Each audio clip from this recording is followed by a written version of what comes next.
If you've ever heard the term be present to the moment, stay present, these enlightenment teachings where it's like, hey, just be present to the moment, that's all you really need to do, all you really need to be. And you've always wondered, like, how is that applicable? Why is that helpful? And how does this actually benefit my life in ways that I probably haven't even imagined right now? Then make sure you stick around for this episode.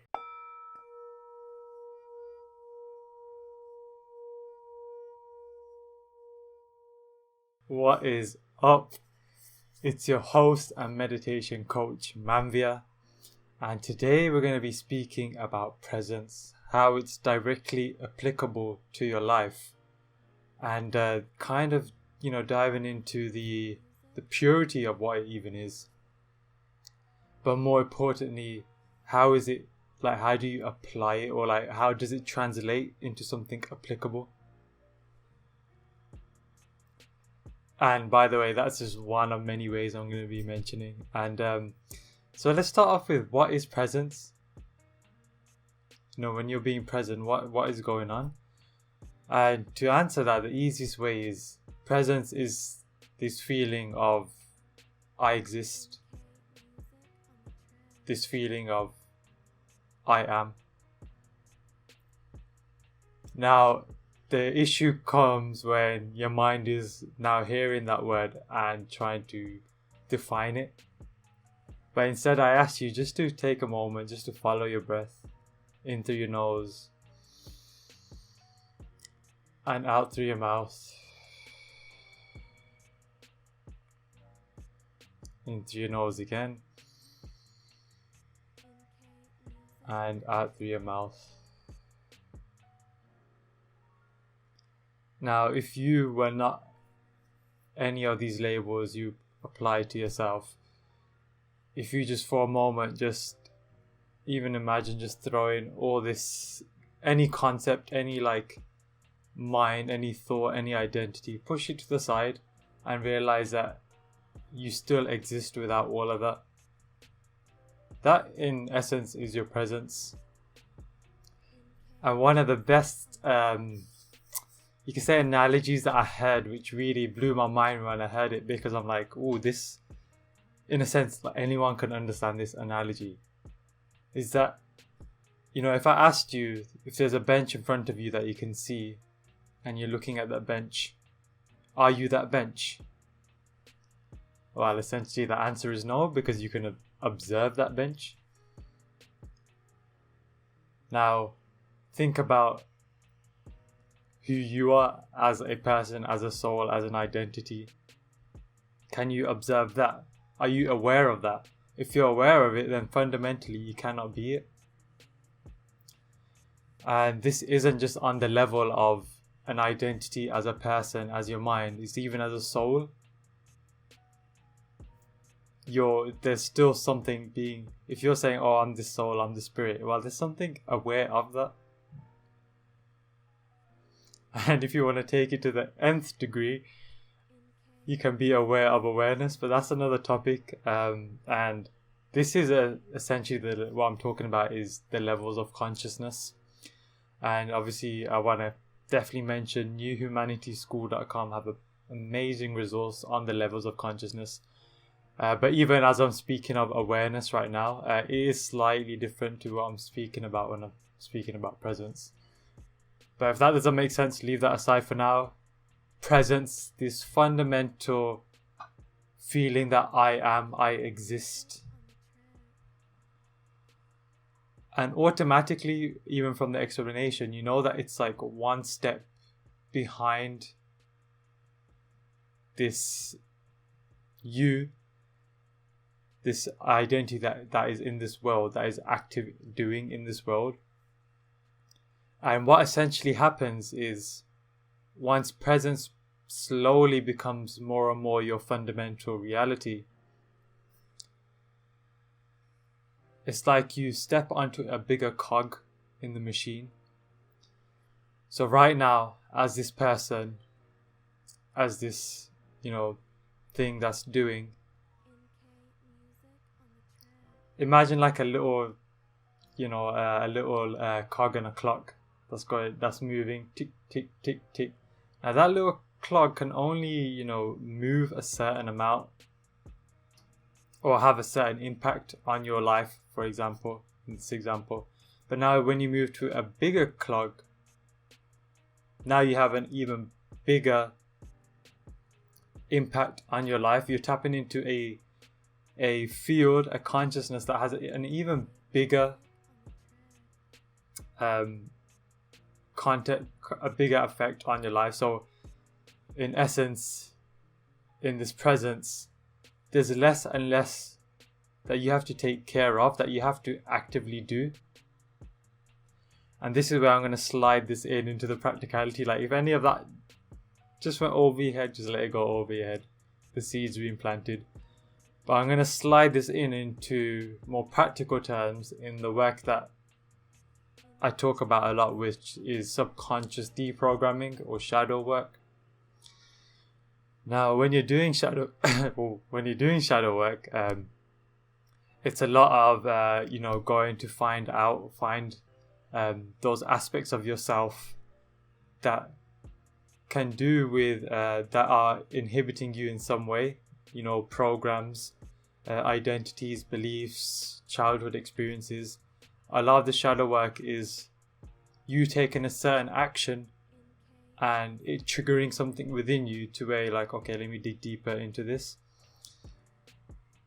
And a magical formula I usually tell or share with subconscious deprogramming to make it efficient is action, trigger, release, repeat.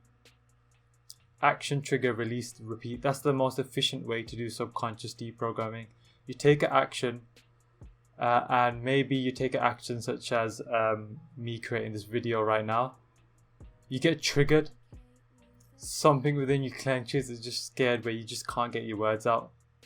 Now that you're aware of this trigger, you go to the next stage, which is releasing.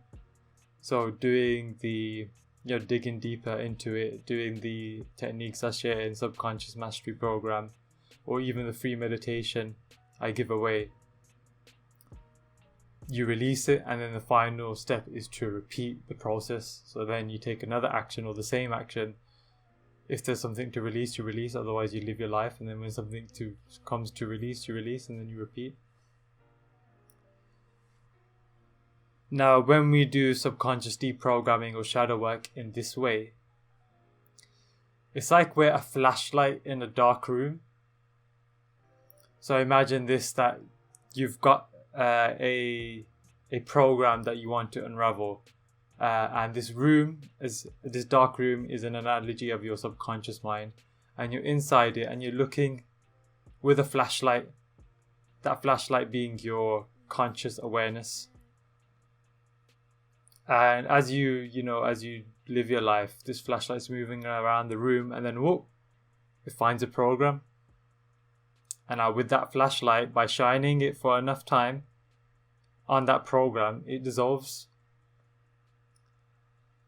Now when you start to tap into presence, like I mentioned, it's like you're tapping into a bigger cog of the machine. It's like now, instead of being this light coming from a flashlight, you become the light on the ceiling of the room. So now you're illuminating the whole room, the whole subconscious, naturally. And so instead of having to do the certain meditations, the certain techniques to dissolve whatever program that is, you can just stay in presence and dissolve and unravel and integrate your shadow, your experiences, your emotions that are hidden deep in the subconscious. And this is actually, I would say, would be more of a quite advanced stage of doing the shadow work. And to be honest, I don't even mention it.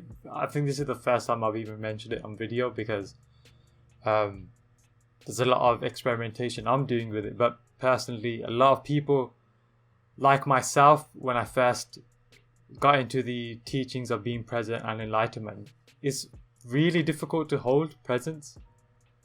Because when you're holding presence, which I've even mentioned in a previous episode, all your ish is coming up at once, because all of it is stored within the body. And when you're present, you're here in this now, in this body, in a sense. Gotta always put that little slight disclaimer. But you're present with everything here. You're present with your body. You're present with the surroundings.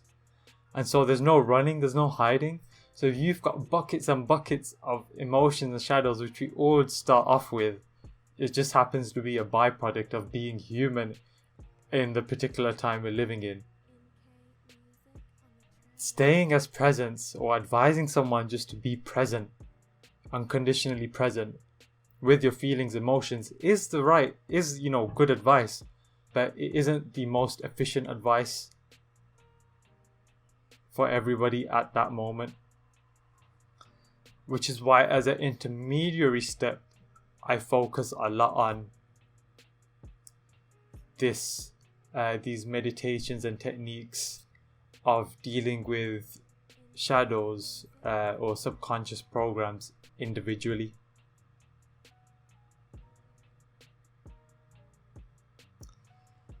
So, just to recap, presence is this fundamental feeling of I exist, I am.